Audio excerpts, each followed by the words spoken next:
Hello everyone. तो आज हम क्लास 10th का इलेक्ट्रिसिटी चैप्टर के कुछ और टॉपिक डिस्कस करेंगे, जिसमें हम पहला टॉपिक जो डिस्कस करने वाले हैं वो है सिस्टम ऑफ रजिस्टर्स। पहला सवाल जो हमारे मन में आता है वो आता है कि रजिस्टर्स क्या होते हैं। तो रजिस्टर्स, अगर आपको उसको सिंपल वर्ड्स में बताना है तो रजिस्टर एक ऐसा इलेक्ट्रिकल कंपोनेंट है जो कि किसी भी इलेक्ट्रिक सर्किट में इलेक्ट्रिक करंट को लिमिट करने के लिए या फिर उसको रेगुलेट करने में हेल्प करता है।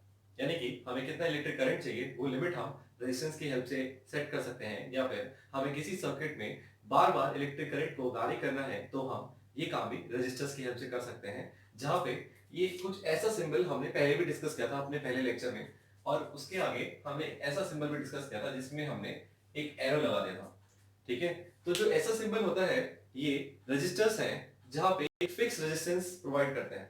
ये एक फिक्स रेजिस्टेंस प्रोवाइड करते हैं, तो ये क्या करते हैं, ये सिर्फ इलेक्ट्रिक करंट के फ्लो को लिमिट करने में काम आते हैं।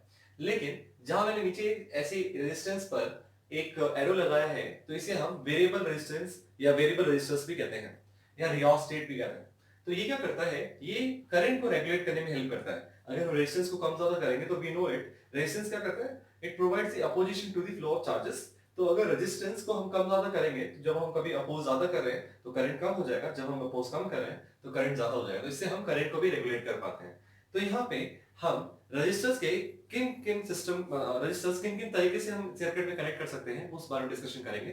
अब यहाँ पे रजिस्टर्स को कनेक्ट करने के दो पॉसिबल वे हैं। पहला वे होता है रजिस्टर्स इन सीरीज। अब रजिस्टर्स इन सीरीज का मतलब है कि कई बार रेजिस्टेंस इन सीरीज हम कहते हैं एंड टू एंड कनेक्शन, या फिर हम इसको वन आफ्टर अनदर भी कहते हैं। यहाँ पे क्या करते हैं, एक रजिस्टर लगाया, उसके बाद एक दूसरा लगाया, फिर उसके बाद एक दूसरा लगाया, तो इसे एंड टू एंड कनेक्शन भी कहते हैं। यहाँ से एंड हुआ, फिर दूसरे एंड से फिर एक और शुरू हो गया, फिर इसके हाँ एक और शुरू हो गया, वन आफ्टर अनदर कनेक्शन भी कहते हैं। अब यहाँ पे ये रजिस्टर्स का कुछ अपना एक स्पेसिफिक रेजिस्टेंस होगा। ओके, यहाँ पे पूरे में हम सिर्फ तीन फैक्टर्स को डिस्कस करेंगे जो हमने ओम्स लॉ में पढ़े थे, एक पोटेंशियल डिफरेंस, एक इलेक्ट्रिक करंट और एक रेजिस्टेंस। अब इस सर्किट डायग्राम में अगर हम देखें तो यहाँ पे रेजिस्टेंस, अलग अलग रेजिस्टेंस के मैंने तीन रेजिस्टर्स लगा रखे हैं। ओके, अब जब तक मैं यहाँ से की को स्विच ऑन ना करूं तब तक इसमें से करंट फ्लो नहीं करेगा। मान लो यहाँ पे हमने वी पोटेंशियल प्रोवाइड किया है, तो वी पोटेंशियल का मतलब क्या होता है कि इस एंड पॉइंट्स के बीच में जो डिफरेंस है, पोटेंशियल डिफरेंस, यानी कि यहाँ पे टोटल V जा रहा है और यहाँ पे जीरो जा रहा है मान लो, तो आप डिफरेंस निकालेंगे तो क्या आएगा, V के बराबर आएगा। तो हम यहाँ पे पोटेंशियल डिफरेंस V दे रहे हैं, और यहाँ पे जैसे ही हमने इस की को स्विच ऑन किया तो इस सर्किट में से करंट जाने लगा I। ओके, अब हमें बेसिकली करना क्या है, हमें यहाँ पे पहली चीज I पता होना चाहिए, एक हमें V पता होना चाहिए, एक R, या इनमें से कोई भी दो चीजें पता हो तो with the help of Ohm's law हम तीसरी चीज अपने आप निकाल सकते हैं। तो हम यहाँ पे एक रिलेशन बिल्ड करेंगे कि हम एक सर्किट में एक इफेक्टिव रेजिस्टेंस, अब इफेक्टिव रेजिस्टेंस का मतलब क्या होता है पहले हम ये समझते हैं। जैसे मान लो कि यहाँ पे तीन रजिस्टर्स है, तो तीन रजिस्टर्स की वजह से इस पूरे सर्किट में इक्विवेलेंट यानी कि टोटल रेजिस्टेंस कितना मिल रहा है, या फिर ऐसा मानो कि इन तीनों को अगर हम हटा दें और इसकी जगह सिर्फ एक रजिस्टर लगाएं, तो इस एक रजिस्टर की क्या वैल्यू होगी, इस एक रजिस्टर की क्या वैल्यू होगी, उसे ही हम क्या कहते हैं, इक्विवेलेंट रेजिस्टेंस, जिसे हम आरई से डिनोट करते हैं। आरई से क्या डिनोट करते हैं,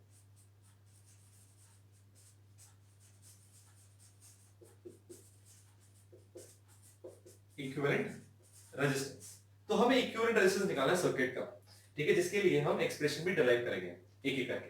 तो पहले हम देखते हैं कि क्या क्या फैक्टर्स होते हैं जो यहाँ पे लाइक डिफरेंटली बिहेव करते हैं। जैसे अगर हम बात करें इलेक्ट्रिक करंट की, तो हम जानते हैं कि इलेक्ट्रिक करंट का काम क्या है, एक क्लोज लूप के अंदर फ्लो ऑफ इलेक्ट्रॉन की वजह से होता है।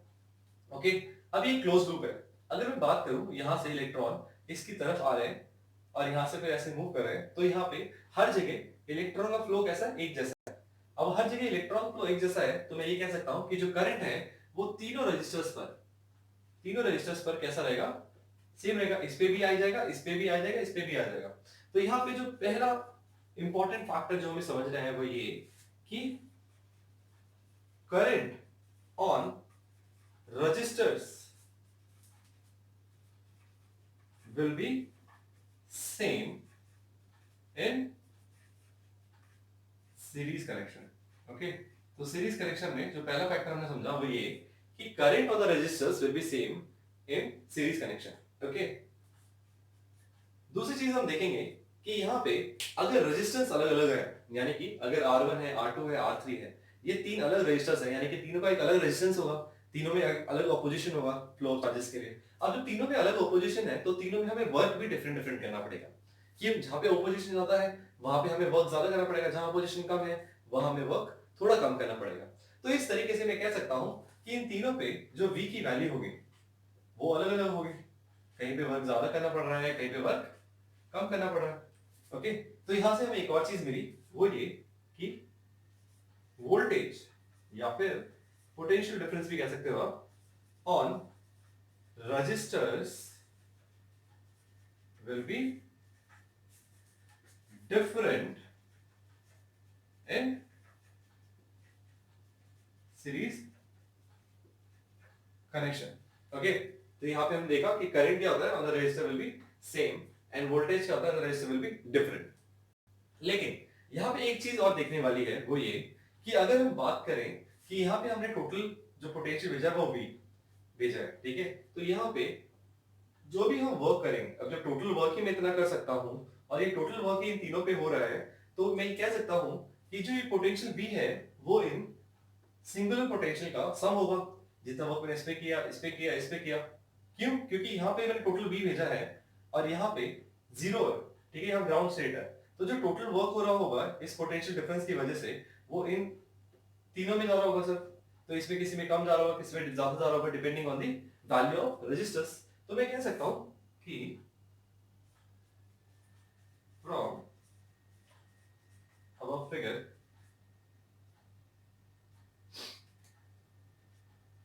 V will be equal to V1 plus V2 plus V3। इसे मैं इक्वेशन 1 मान लेता हूं, ठीक है।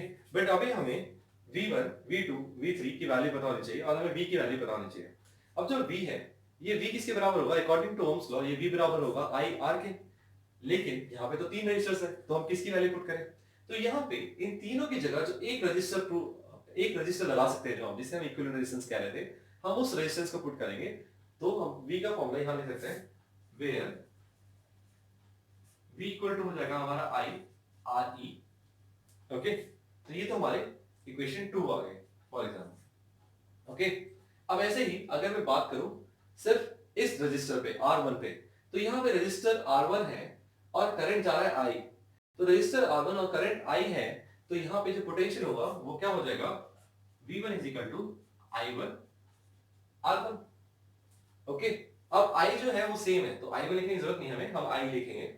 ओके, तो ऐसे ही सिमिलरली सेकंड और थर्ड में होगा कि यहाँ पे जो V2 होगा दैट इज I R2 और जो V3 होगा that is I R3। Okay, तो इस तरीके से हमें सारे पोटेंशियल मिल गए। अब हम क्या करेंगे, हम इस इक्वेशन को, ये इस वैल्यू को इक्वेशन 1 में पुट कर देंगे। तो मैं यहाँ पे लिख सकता हूं putting the value in equation 1।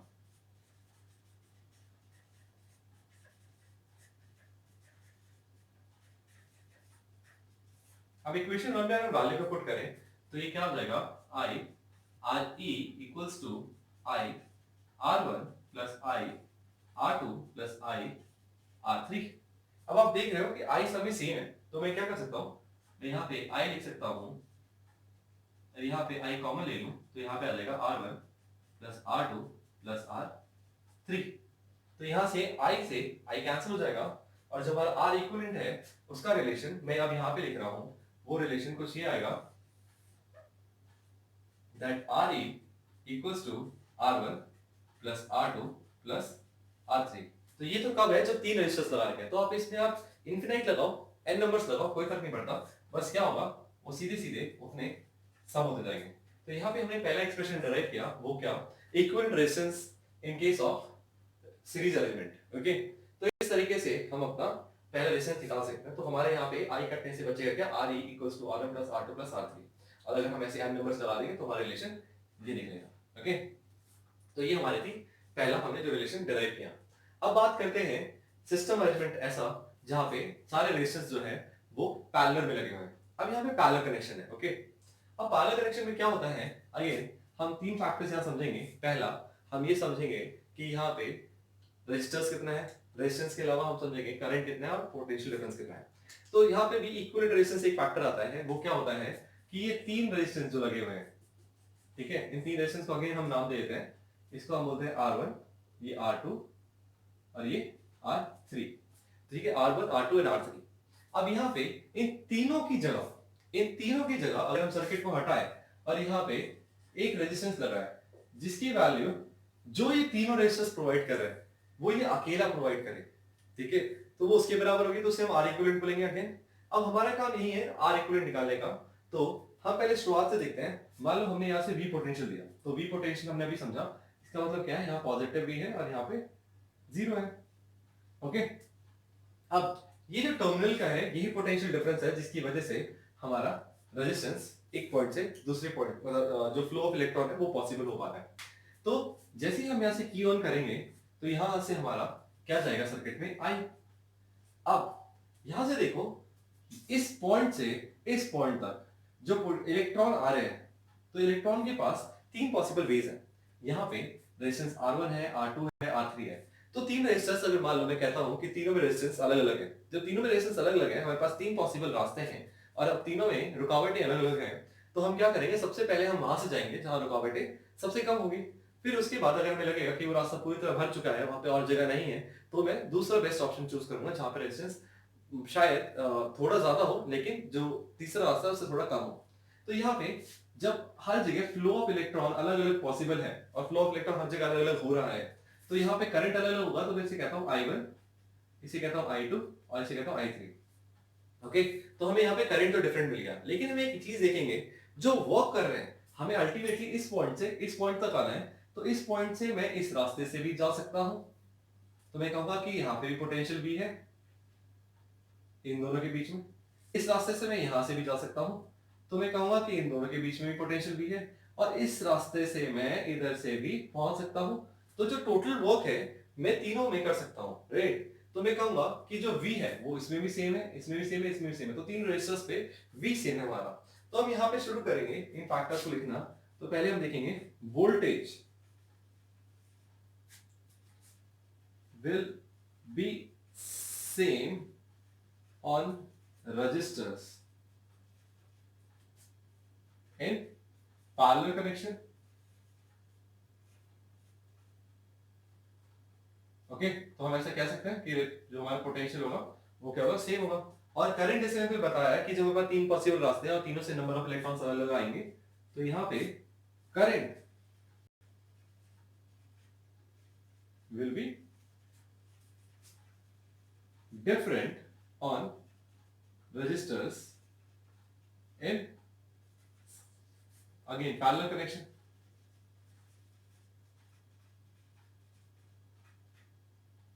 Okay, तो हमने करंट और वोल्टेज को देख लिया, लेकिन यहां पे अगर आप एक बात देखो तो यहाँ पे इलेक्ट्रॉन बेशक से यहाँ रास्ता बदल सकते हैं, यहाँ रास्ता बदल सकते हैं, यहाँ रास्ता बदल सकते हैं, यहाँ पे नंबर ऑफ इलेक्ट्रॉन्स कम ज्यादा हो सकते हैं, लेकिन जितने ज्यादा नंबर ऑफ इलेक्ट्रॉन इस पॉइंट पे आ रहे हैं उतने ही यहां से निकल रहे हैं।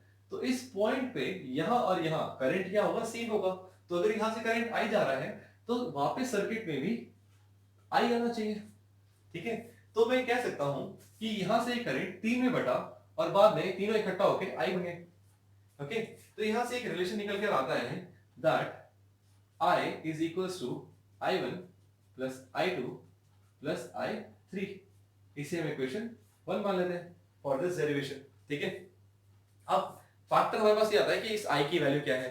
तो I जो होगा, ये जो इक्विवेलेंट I है वो किसके बराबर होगा, total potential upon R equivalent, ठीक है, कि V इक्वल्स टू IR होता है, तो I is equal to V upon R ही हो गया।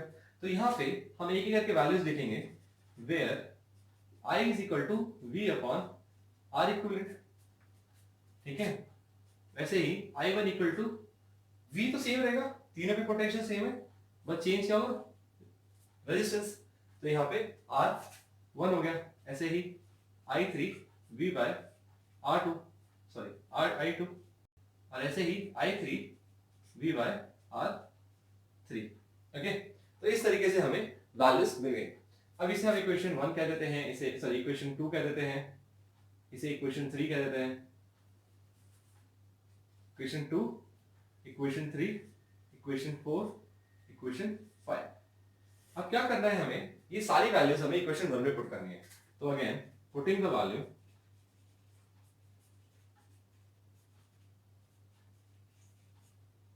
इक्वेशन 1। अब जब यहाँ वैल्यू पुट करेंगे तो रिलेशन कुछ इस तरीके का आ जाएगा, V upon RE is equal to V upon R1 plus V upon R2 plus V upon R3। अब V सब में कॉमन है तो हम क्या कर सकते हैं, V upon RE equals to V बाहर ले लें, अंदर बचेगा R1 plus R2 plus R3। ठीक है, तो यहां से V और V कैंसिल। तो यहां से हमें जो रिजल्ट मिल रहा है वो क्या है, जो रिजल्ट मिल रहा है वो मिल रहा है 1 by RE equals to 1 by R1 plus 1 by R2 plus 1 by R3। Okay, लेकिन ये कब है, जब तीन रजिस्टर्स लगे हैं। अब जरूरी थोड़े तीन ही लगेंगे, n नंबर्स ऑफ लोग भी लग सकते हैं। तो यहाँ पे हम इसे जनरल इक्वेशन में लिखेंगे, तो जनरल फॉर्म में हम कह सकते हैं कि जो हमारा R इक्विवेलेंट होता है वो होता है 1 by R1 RE is equals to 1 by R1 plus 1 by R2 plus 1 by R3 plus, और जितने भी n नंबर आप लगा सकते हो उन सबको हम उनकी रेसिप्रोकल को हम सम करके रिजल्ट निकालते हैं। तो इस तरीके से हमारी दोनों रिलेशन डराइव हो गए। एक रिलेशन डराइव हुआ in case of series connection, एक रिलेशन डराइव हुआ in case of parallel connection. ठीक है, आप इसका स्क्रीनशॉट ले लो, फिर हम इस पे कुछ क्वेश्चंस करते हैं ताकि हम इस थ्योरी को, इस चीज को, हम इसके एप्लीकेशन को समझ सकें।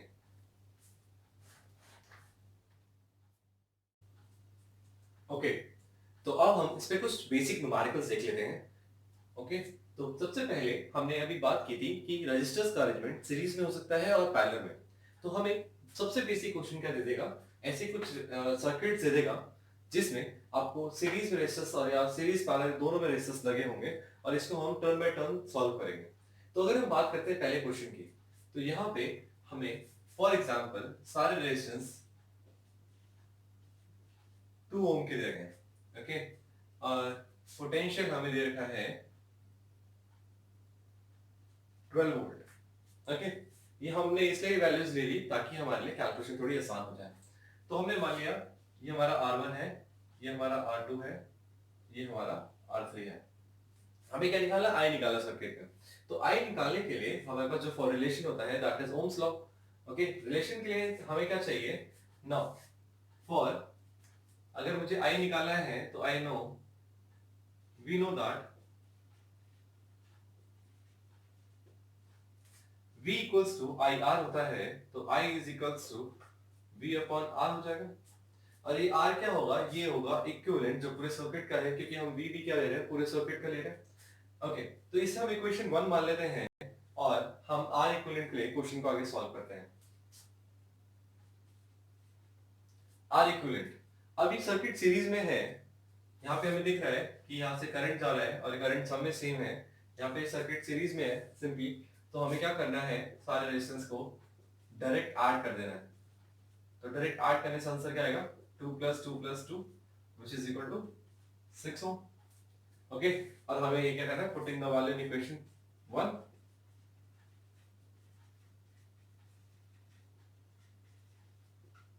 इक्वेशन 1 में वैल्यू पुट करें तो I इक्वल्स टू क्या आ जाएगा, V हमें पता है, V हमें क्या दे रखा है, 12 वोल्ट। ओके, तो हम क्या करेंगे, यहाँ पे लिखेंगे 12/6, आंसर आ जाएगा 2 एम्पीयर। तो ये क्या बहुत सबसे इजी न्यूमेरिकल्स होते हैं। ओके, नाउ यहाँ पे सर्किट में हमें अरेंजमेंट दो डिफरेंट, ऐसे एक सर्किट के अंदर एक और सर्किट जैसा देख रहा है। तो यहाँ पे अरेंजमेंट में पहले सबसे बड़ा क्वेश्चन ये आता है कि हम सीरीज में है कोई चीज या पैरेलल में है, ये चीज कैसे रिकॉग्नाइज करते हैं। तो रिकॉग्नाइज करने के लिए हम उस फैक्टर को पिक करते हैं जो फैक्टर हमें पता है जो पैरेलल और सीरीज को डिफरेंट बनाता है। जैसे हमने पढ़ा था कि अगर सीरीज सर्किट होगा तो हमारा करंट जो होता है वो कांस्टेंट रहता है और पोटेंशियल हमारा डिफरेंट होता है। लेकिन वहीं अगर हम बात करते हैं पैरेलल कनेक्शन की, तो पैरेलल में हमने पढ़ा था कि जो हमारा करंट होता है वो वेरिएबल होता है या वो डिफरेंट होता है, और जो हमारा पोटेंशियल होता है वो सेम होता है। ठीक है, तो हम कोई भी फैक्टर उठा लें, हम पोटेंशियल उठा लें या हम करंट उठा लें। अगर हम करंट देखते हैं तो हम क्या करेंगे, इस सेंस से जैसे मान लो मैंने करंट को एक फैक्टर बनाया और करंट ही ज्यादा सबसे रिलेवेंट निकलता भी है मेथड। अगर हम यहाँ से करंट निकालते हैं डायरेक्शन कि करंट कुछ इस डायरेक्शन में जाएगा फ्रॉम पॉजिटिव टुवर्ड्स नेगेटिव, तो यहाँ से जाते हुए अगर मुझे दिख रहा है कि रेजिस्टर्स पे करंट डिफरेंट है, जैसे यहाँ पे करंट क्या हो रहा है, डिवाइड हो रहा है, तो यहाँ पे मुझे पता चल रहा है कि रेजिस्टर पे करंट डिफरेंट है, तो मुझे अपने आप आइडिया लग जाएगा कि ये दोनों रेजिस्टर्स आपस में कैसे होंगे, पैरेलल। क्यों, क्योंकि करंट तो पैरेलल सर्किट में ही डिफरेंट होते हैं। अब यहां से जो करंट जाएगा वो यहाँ पे कंबाइन होके वापस आई बन जाएगा। ओके, अब हमारा काम यहाँ पे क्या है कि हम पहले जो हमें जो पैरेलल सर्किट मिला है उसे हम सॉल्व करें। उसको सॉल्व करने के लिए हम पहले इन दोनों को सॉल्व करेंगे और इन दोनों के सॉल्व करके हम यहाँ पे एक ऐसा रेजिस्टर निकालेंगे जिसकी वैल्यू इन दोनों के बराबर होगी और जिसमें से आई करंट जा रहा होगा। ओके, तो पहले हम ये सॉल्व करते हैं। इसके लिए मैंने इन दोनों रेजिस्टेंस का जो रिजल्टेंट है उसको मैं आर ए मान लिया। अब मुझे पता है पैरेलल है तो मुझे रिलेशन पता है 1 by R A equals to 1 by R one plus 1 by R two आएगा। यहाँ पे हमें V दे रखा है तो V हम यहाँ लिख लेते हैं 10 वोल्ट।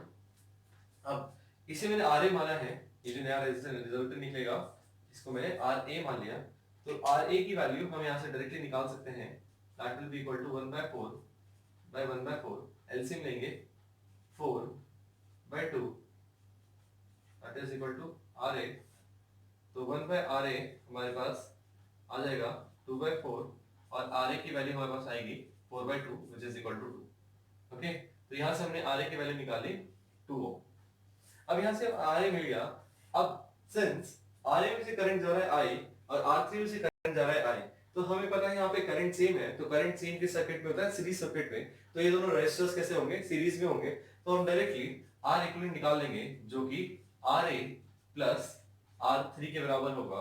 तो यहाँ पे 2 ओम आया और यहाँ पे 3 ओम है विच इज इक्वल टू 5 ओम। तो हमारे पास आर इक्विवेलेंट की वैल्यू आ गई। अब यहाँ से हमारे पास आर इक्विवेलेंट आ गया तो हमें आगे क्या निकालना है? हमें सर्किट का आई निकालना है। तो आई क्या होता है? Now since V equals to I R होता है तो I equals to V upon R होगा। तो V हमें दे रखा है 10, R हमारा आया है 5, सॉल्व करेंगे 2 एम्पीयर। ओके, तो इस तरीके से हमने इस क्वेश्चन को डायरेक्टली सॉल्व कर दिया। अब क्या है, सर्किट थोड़े थोड़े धीरे धीरे कॉम्प्लेक्स होते जाएंगे, बट क्या इसमें बहुत ज्यादा कॉम्प्लेक्स सर्किट करने की जरूरत है नहीं। ये टॉपिक बहुत डिटेल में आपके पास 12th में ऑब्वियसली आता ही है। कंपटीशन के अगर आप पढ़ रहे हैं तो आपको कॉम्प्लेक्स सर्किट देखने की जरूरत है, बट एनसीईआरटी से जितने ऐसे सर्किट दिखते हैं वो इनफ है। बाकी आप अपनी मर्जी से भी कोई भी सर्किट बना सकते हैं। आप किसी भी कभी कहीं रेजिस्टेंस अपनी मर्जी से लगा दीजिए, कोई भी वैल्यू रख लीजिए।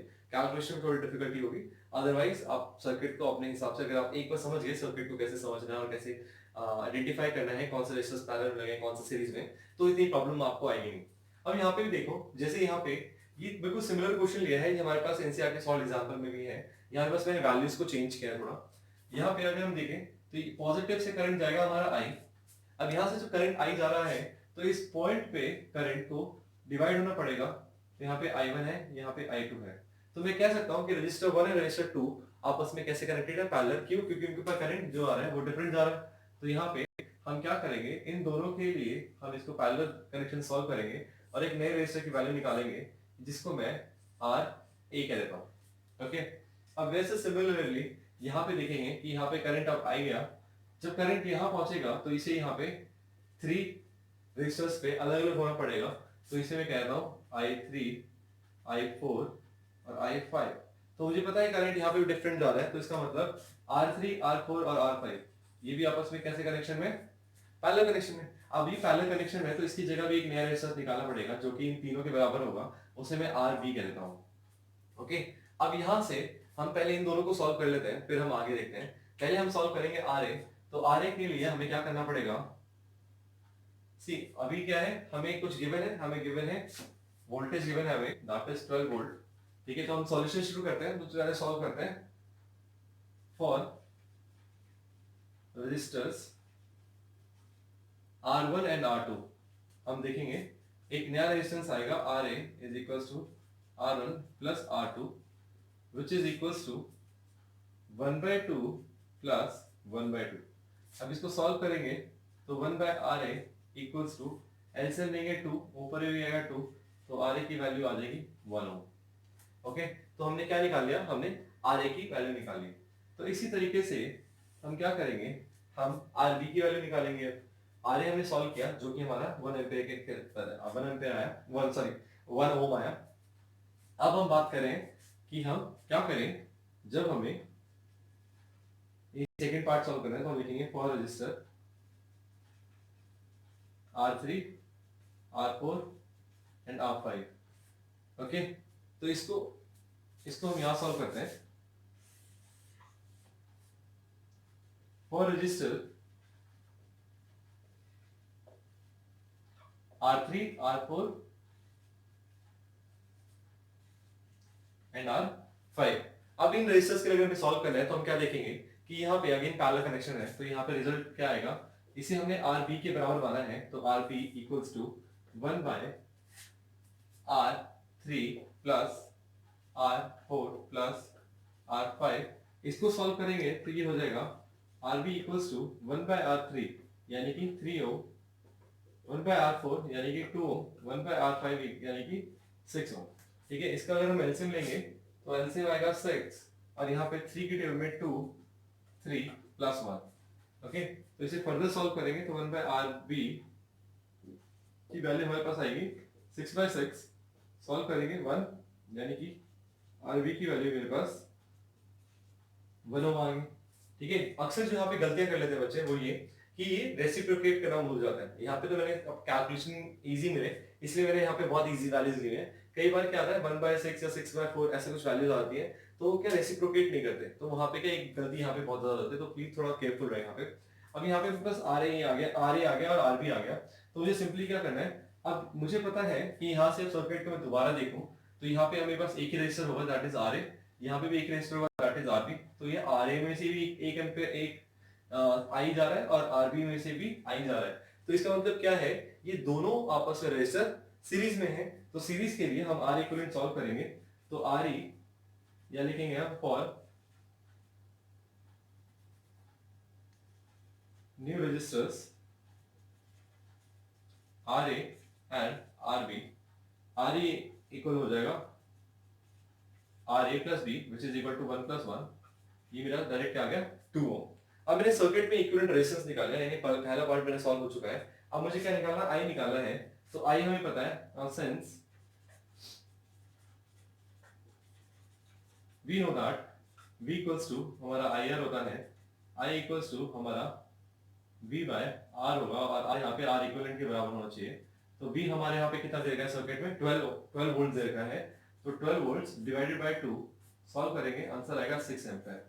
तो इस तरीके से हमने क्या किया, सर्किट को सिंपलीफाई करके सॉल्व कर दिया। तो यहाँ पे हमारा पर्पस यही होता है कि हम सर्किट को स्टेप बाय स्टेप सिंपलीफाई करते रहें और सिंपलीफिकेशन के बाद हमारे पास जो एंड रिजल्ट आना चाहिए वो देखो, जब हमने इसे सॉल्व कर दिया तो हमने क्या किया, इन दोनों की जगह भी हमने सिर्फ एक रेजिस्टर निकाला, तो हमारे पास क्या बच गया, सिर्फ एक बैटरी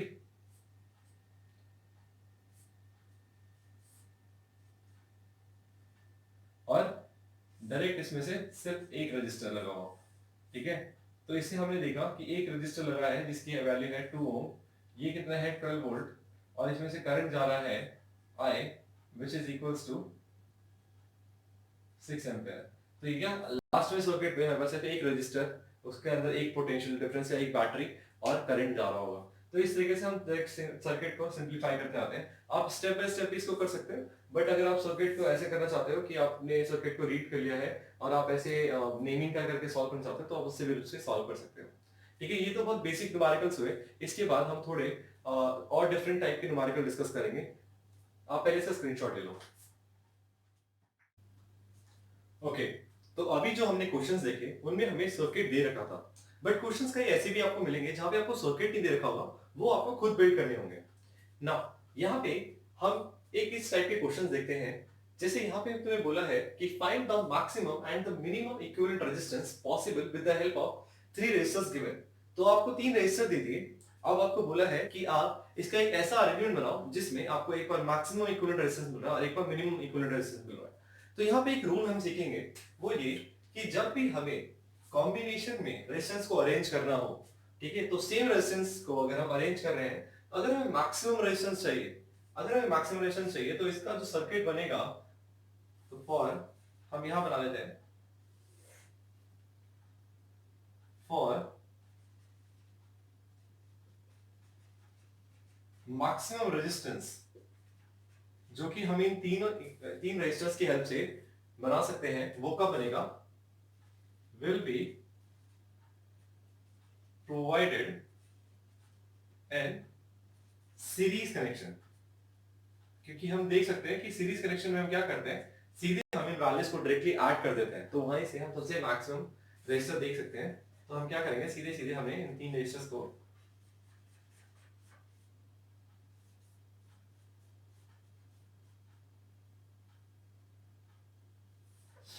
ऐसा कुछ सीरीज में अरेंज कर दिया।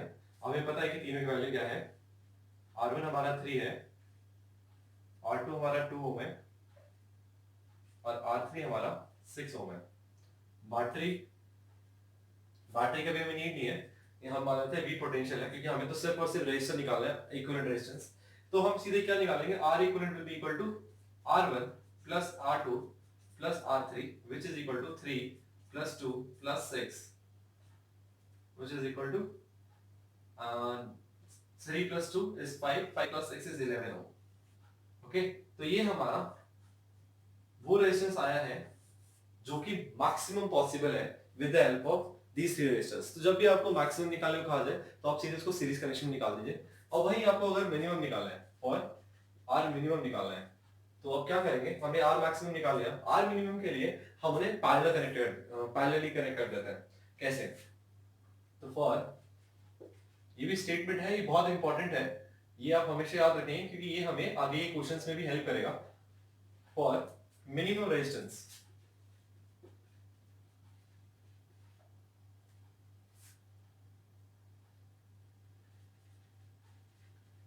the resistor should be connected in parallel। तो ये कुछ इस तरह कनेक्शन हो जाएगा।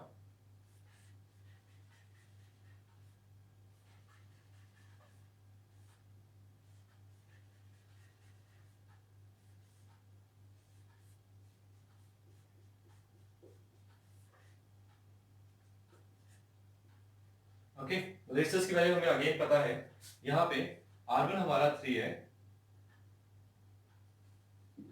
R2 is 2 and R3 is 6 ओम।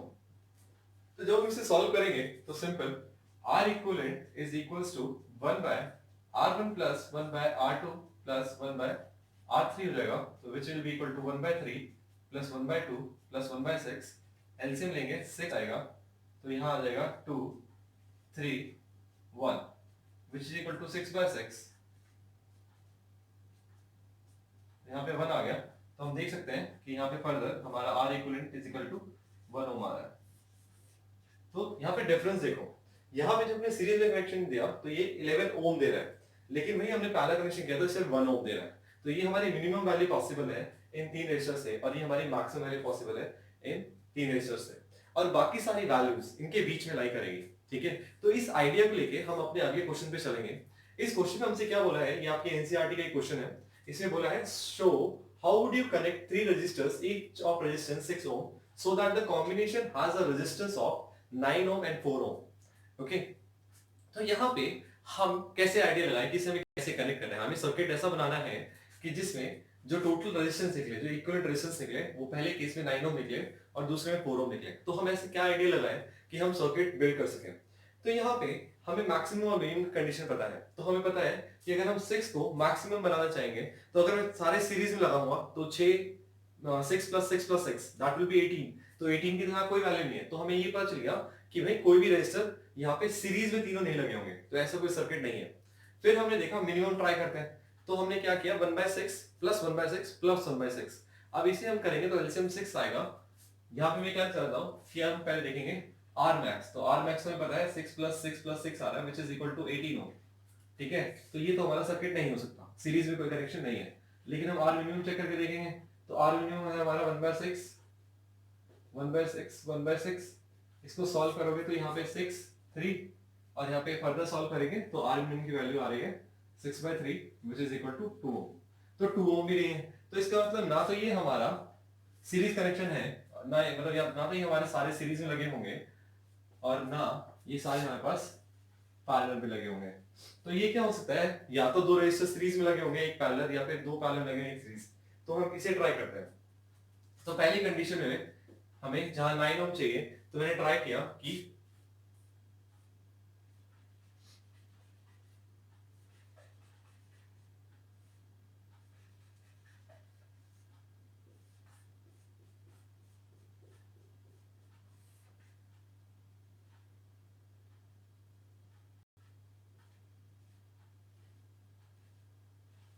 कुछ इस तरीके का सर्किट मैंने बनाया। अब यहाँ पे मैं इसे सॉल्व करके देखता हूँ, तो यहाँ पे अगर मैं इसे सॉल्व करूं तो यहाँ 6 ओम है, तो 6 ओम को अगर हम फर्दर सॉल्व करेंगे तो यहाँ पे करंट जब यहाँ से जा रहा है दैट इज आई यहाँ पे स्प्लिट हो जाएगा I1 एंड I2। इसका मतलब ये पैरेलल में है और वो क्या होगा, इसको सॉल्व करने के बाद जो रिजल्ट निकलेगा उसके साथ वो सीरीज में होगा। ठीक है, तो यहाँ पे हम एक नया रेजिस्टेंस बनाएंगे which is equal to RA। Okay, अब इसको जब हम सॉल्व करेंगे तो पहले हम RA की वैल्यू निकाल लेते हैं 1/6 प्लस 1/6। इसको फर्दर सॉल्व करेंगे तो एलसीएम 6 आएगा, 1 plus 1 which is equal to 2/6। तो RA की वैल्यू हमारे पास आ जाएगी 6/2 विच इज इक्वल टू 3 ओम। ठीक है, और हमें इक्विवेलेंट निकालना है तो हमें पता है कि RA सीरीज में है सीधे R3 के साथ, क्योंकि हमारे R1 है, ये हमारा R2 है, ये हमारा R3 है। तो R3 के साथ ये सीरीज में है तो इसे सॉल्व करेंगे तो 3 plus 6 which is equal to 9 ओम।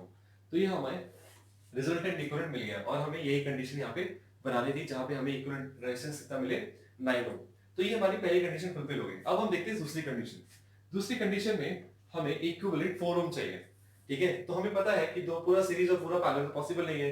अब हमने दो पैरेलल एक सीरीज लगा दिया है तो हम दूसरा ट्राई करेंगे कंडीशन। अब हम दो सीरीज में लगाएंगे और एक पैरेलल में, तो ये सिचुएशन कैसे बनेगी।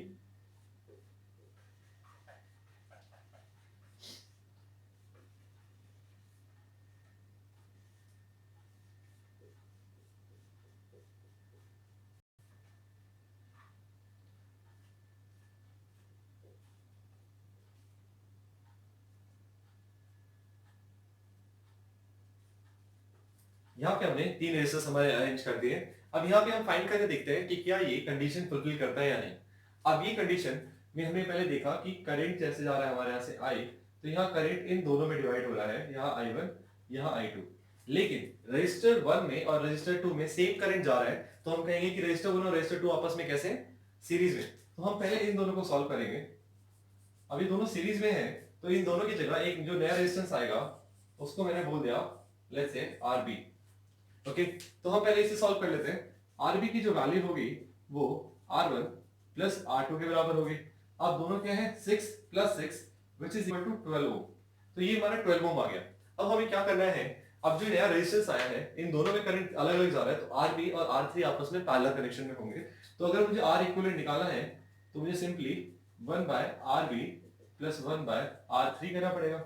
और वैल्यूज यहाँ रखेंगे तो ये हो जाएगा 1/12 प्लस 1/6। एलसीएम लेंगे तो एलसीएम लेने का वैल्यू आ जाएगी 12, यहाँ आएगा 1 और 6 के डिवाइड 12 आता है 2 पे, तो यहाँ आ गया 2। तो R इक्विवेलेंट की वैल्यू आ गई 3/12। तो R इक्विवेलेंट अगर हम यहाँ सॉल्व करेंगे तो ये आ जाएगा 12/3 विच इज इक्वल टू 4 ओम। तो आप देख सकते हो कि यहाँ पे हमारी ये कंडीशन भी फुलफिल करती है। तो इस तरीके से हमें क्वेश्चन में सर्किट नहीं दिया था लेकिन हमने फिर भी सर्किट को ड्रॉ किया। यहाँ पे हमने सर्किट ड्रॉ किया, बहुत सिंपल था। हमें मैक्सिमम मिनिमम वैल्यू निकाली थी, तो हमें पता है मैक्सिमम कहाँ होता है सीरीज में और मिनिमम कहाँ होता है पैरेलल में। तो एक ये चीज बहुत ज्यादा हम याद रखेंगे। और इस तरीके से अगर हमें ये चीज पता है तो हम यहाँ पे हिट एंड ट्राई लगा के, बिकॉज यहाँ और कोई तरीका नहीं है, हमें हिट एंड ट्राई लगाना पड़ेगा। लेकिन हिट एंड ट्राई लगाने के लिए हमारे पास रिजेक्शन करने के तरीके होने चाहिए कि क्या नहीं हो सकता। तो हम सीरीज और पैरेलल डायरेक्ट ही करके देख सकते हैं। अगर हमारा एक ऑप्शन बैठ जाता तो हमारे लिए और इजी हो जाता। अगर नहीं बैठा तो हमें पता है कि सीरीज और पैरेलल तो नहीं है, उसके अलावा जो कंडीशन पॉसिबल है वो बना के देखेंगे और जहां पे भी कंडीशन फुलफिल हो जाएगी हमें हमारा आंसर मिल जाएगा। तो इस तरीके से आप और भी क्वेश्चन कीजिए, आपके पास एनसीईआरटी में और भी क्वेश्चन ऐसे मिलेंगे। नहीं तो आप कोई रेफरेंस बुक ले लीजिए, बहुत सारे क्वेश्चन इंटरनेट पे अवेलेबल है, आपको कहीं और जाने की जरूरत है नहीं। तो आप ऐसे क्वेश्चन और कीजिए, आपकी जितनी प्रैक्टिस होगी उतना अच्छा है। ठीक है, तो यहाँ पे हमने सिस्टम ऑफ रजिस्टर्स को भी कंप्लीट कर लिया है और बस आज के लिए थैंक यू सो मच।